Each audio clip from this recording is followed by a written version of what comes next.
All right, welcome to video number 31 on the Neil Panosian YouTube channel. Super stoked to have these two gentlemen on. To my left is a gentleman you might have remembered from a prior video, Travis Treasy Jones. He joined me right before my first seminar. To the right, Brett the Birdman Burdick. He was just a host of a podcast I was on.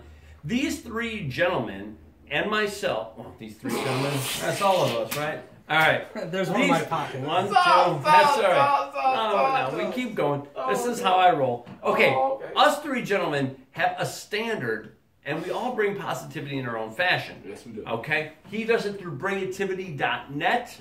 This man does it on the Birdman Radio podcast. Definitely worth checking out. I do it on Secret to an Amazing Life, plus this fabulous YouTube channel you're watching. The fabulous thing is, we all have very high standards to the kind of gentleman that we strive to be. Here's the thing.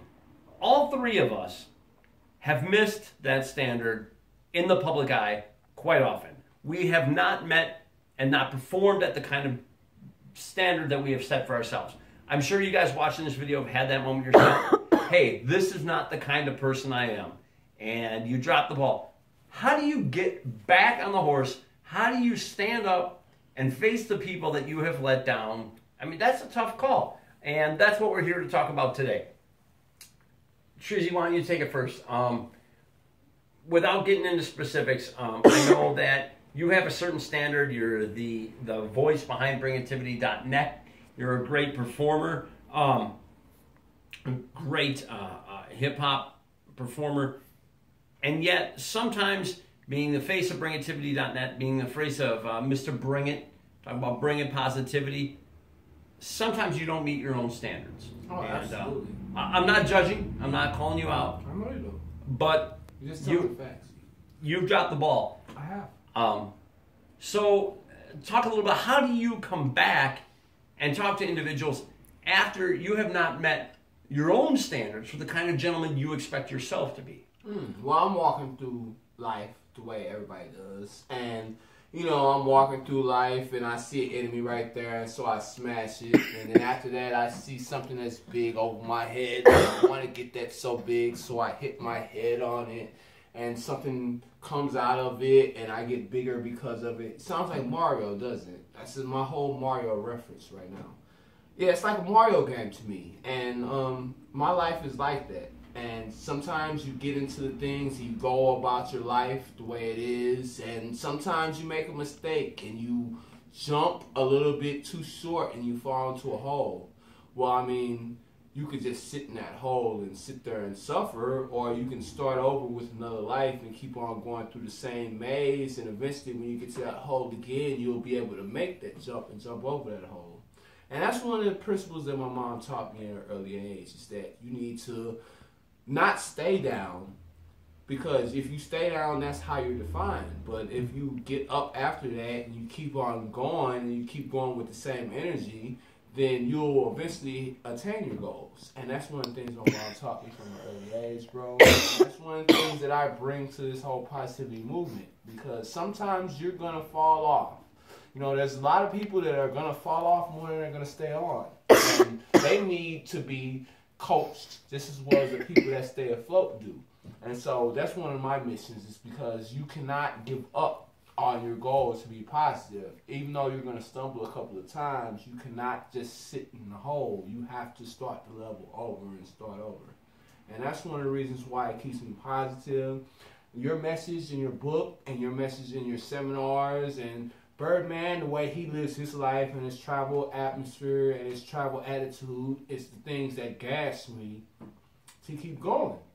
Because if I fall in that hole and I don't have extra lives like you and him, then I'm going to stay there in that hole. And one of the things you have to be positive is you have to get up from your failures. And so that's one of the things that I've done, and you can read about some of the things that I've done in bringativity.net, as well as what they're going to write, because they've seen it firsthand. And that's just the way I live my life, man. And that's one of the reasons why I've been drawn to you, man. I thank you for everything you've done for me, too. You know, and Les Brown said, if you get knocked down, try to land on your back.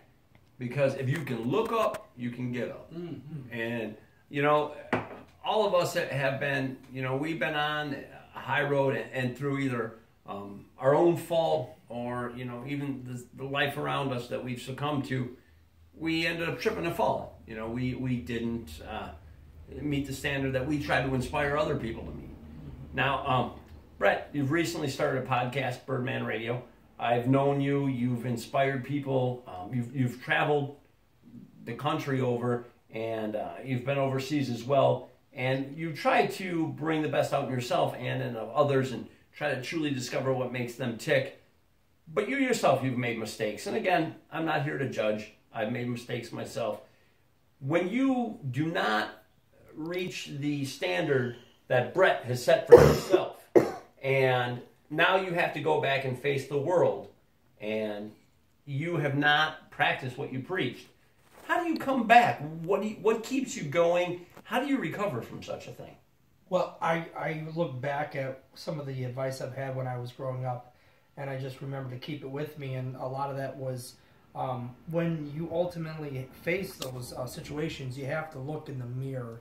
And I think before you start to take on any kind of place where you want to get back into the groove of whatever it is you're doing, whether it be an outreach or whether it be some positive networking, you have to remember, and it's kind of like with me and the nursing and the health profession, we always say take care of yourself first, or else you won't be any good to anybody else.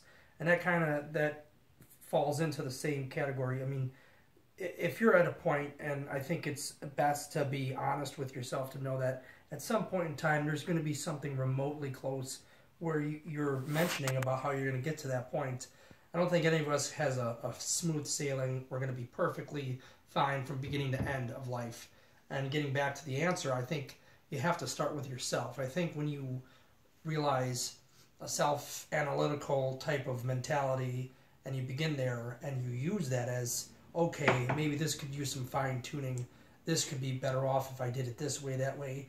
Maybe having those extra lives, like you mentioned with a great Mario analogy, where you have ability to use your resources, whether it be books, friends, the social media that's so accessible nowadays. You have all these things that you can use, so you don't have to make it worse than what the situation is.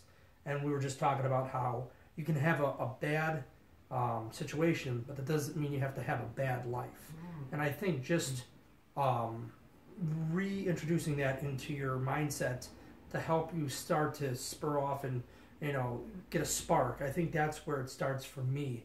And I've had my fair share. I know I've been in places, and I made a mention of that about a couple days ago, a post just about 10 years ago, where I was on the eve of success. I had finished college and all this stuff, and I went from top of the mountain, straight shot, T-minus 2 seconds, down to the bottom, and that was a hard fall. And it took about a year and a half for me personally to recover. So it wasn't an overnight success, and it wasn't, or an overnight recovery, however you want to term it. But it takes the ability to make those steps, those strides, and to remember that it's going to start with you first and foremost. Never doubt yourself. You have potential. It may be hidden. It may have never been used, but it's in you. You're a very positive person if you want to be. You don't have to cut yourself short. I think that helps me. I think both of you guys make a perfect mention. It starts with the man in the mirror. You did let yourself down. You didn't meet your own standard. But the only person who can fix that is you. So you said it best. A bad chapter doesn't make a bad book. Just because you fail at the moment, the only way you fail permanently is if you give up. I think the message that these two gentlemen brought tonight, do not give up. Get back up on that horse. Look back at yourself, and you know what you want. You know your standard. And if you let it down, just keep swinging. Babe Ruth said it best. It's hard to beat the man who doesn't give up. These two gentlemen have both made their mistakes, but through bringativity.net and Birdman Radio, which is Burdman, Birdman Radio, which is a great podcast I suggest you subscribe to. They have taken their challenges in life and used it for inspiration to bring more positivity to life. And without those challenges, I think we would all agree that without challenges, you don't learn what you need to know. You can't relate to a lot of people who have faced challenges. And all three of us have fallen flat on their face. You know, I myself, I preach positivity. And you know what? There are days that I totally screw up. You know, I totally F up the whole program. And I'm negative. You know, I have a bad day. It doesn't mean that what I believe in and what I preach isn't so. It means I'm human. And the fact that I can get back up and do it again, I think is what this is all about. I mean, you know, everybody, world will get to you sometime or another. It's what you do with it. You can either get it, like we talked about on your podcast, you can either let it make you bitter or let it make you better. And it's up to you. So, ladies and gentlemen, I think what I've learned from Mr. Jones and Mr. Burdick themselves is, you know, don't let one situation define your life. And if you do that, if you find a way to pick yourself up, if you find a way of taking what life, the tomatoes and the lemons that life has thrown on you, make salsa and lemonade, and you bring it and you share that recipe with the world, before you know it, the light at the end of the tunnel may be you.